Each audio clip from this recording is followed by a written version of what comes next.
দিয়ে শোল মাছটাকে আমি লবণ হলুদ মরিচ দিয়ে মাখাই নিছি যাতে মশলাটার ভিতরে ঢুকে, এই জন্য। আর এটা রান্না করতে লাগবে টমেটো, পেঁয়াজ, মরিচের গুঁড়া, হলুদের গুঁড়া, লবণ, হলুদের পাখি, জিরা বাটা, আদা বাটা, রসুন বাটা। এখন আমি প্রথমে মাছটা ভেজে নেব, সরিষার তেল দিয়ে আমি রান্না করবো।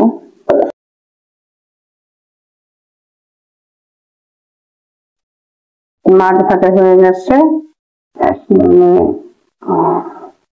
এটাকে আবার ফুলকপিগুলো একটু ভেজে নেব।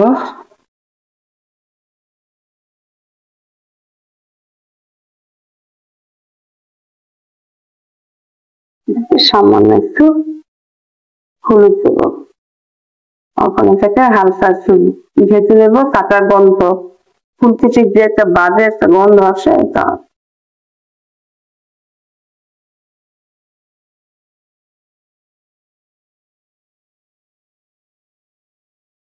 ফুলকপি ভাজা হতে হতে এখানে আমি কড়াইতে সরিষার তেল দিয়ে দিব পরিমাণ মতো।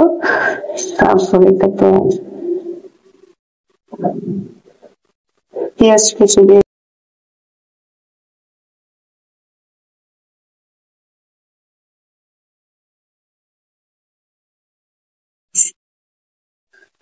পেঁয়াজটা হালকা একটু ব্রাউন হয়ে আসলে তখন আমি সবগুলো মশলা অ্যাড করবো।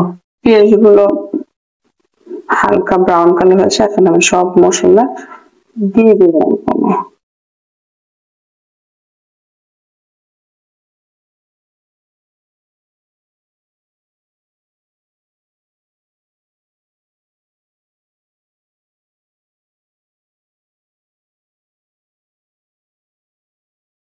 পানি দিয়ে ভালো মতো কষাবো।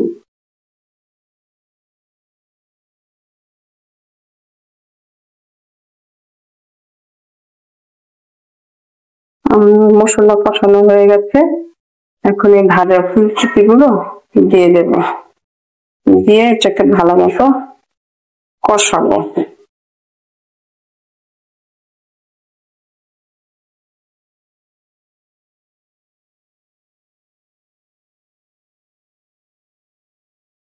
ফুলকপিটা কষানো হয়ে গেছে, এখন আমি মাছগুলো দিয়ে দেবো।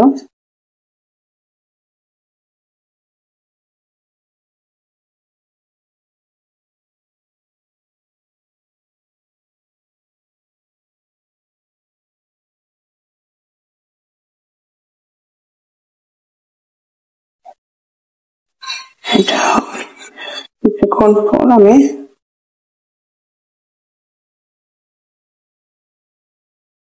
এখন টমেটো গুলো দিয়ে দেবো।